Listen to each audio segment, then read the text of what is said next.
Je me voyais enfin. Je retrouvais mon espace d'homme victorieux. Aucun SS, aucun capot, aucun barbare de l'empire de la mort ne pourrait désormais me frapper sans que je voie venir le coup. Je regagnais la grande salle de la baraque, redécouvrant l'alignement de la pinière des chalis de bois, tel que je l'avais aperçu en arrivant le premier jour. Je retrouvais mon grabat et cherchais mon voisin. Il ne bougeait pas, la tête en arrière, fier. Dormait-il ? Il était tel que je me l'étais représenté dans ma nuit. Une bonne tête ronde malgré la maigreur, comme des millions de Russes, avec les pommettes légèrement saillantes. Mon frère, qui n'avait pas encore recouvré la vue, sur lequel j'allais pouvoir veiller. Rouski ? Je m'allongeais près de lui. Pourrais-je lui rendre un peu de ce qu'il m'avait donné ? Ses paupières s'ouvrirent. J'éprouvais un coup terrible au cœur. Son regard d'aveugle était vide. Il était mort.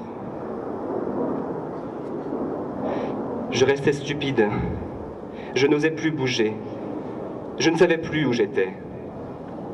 C'est ainsi que l'idée ne me vint qu'après 5 minutes de tendre la main pour la poser sur le front encore tiède, mais déjà mat au toucher. Les civières continuaient à défiler devant nous, des entrants, des sortants, toujours la même vertigineuse navette.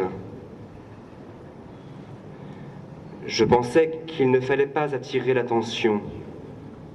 Je n'étais pas du tout pressé qu'on enlevât son corps. J'aurais voulu rester le plus longtemps possible avec lui. J'aurais voulu mourir avec lui.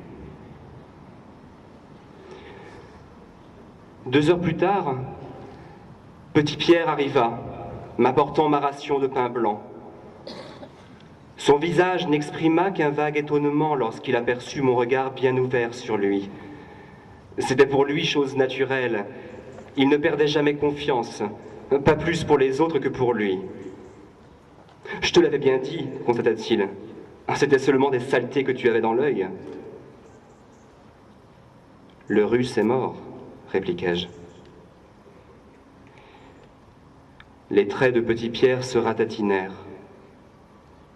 Jamais je n'avais encore vu et jamais je n'aperçus depuis une grimace de douleur comme celle-là.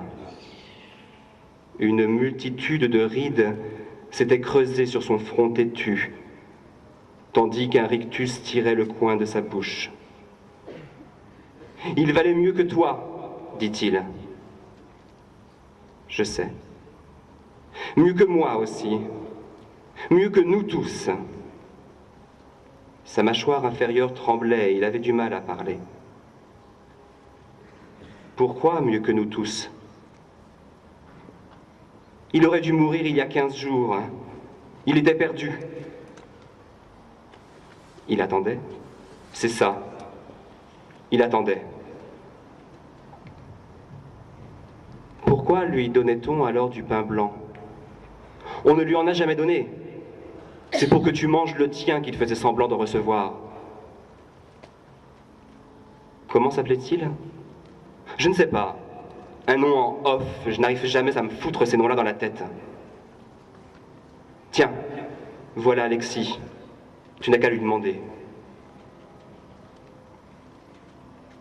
Était-ce le fait du hasard ? Je ne le sus jamais. Alexis venait en effet d'entrer et se dirigeait vers nous. Constatant ma guérison, il me fit un bon sourire, puis il se pencha sur mon voisin. À peine une seconde. La mort était visible, dans l'attitude, dans la fierté. Il ne prit même pas la peine de clore les paupières, il était déjà trop tard. Relevé, il fit un signe. Une civière se rangea au bord de la paillasse et 2 infirmiers y firent basculer le corps. Alexis se mit au garde à vous, dernier hommage, tandis que la civière se dirigeait vers la porte. Je lui demandai: « Comment s'appelait-il ? Tu crois pouvoir te rappeler son nom ?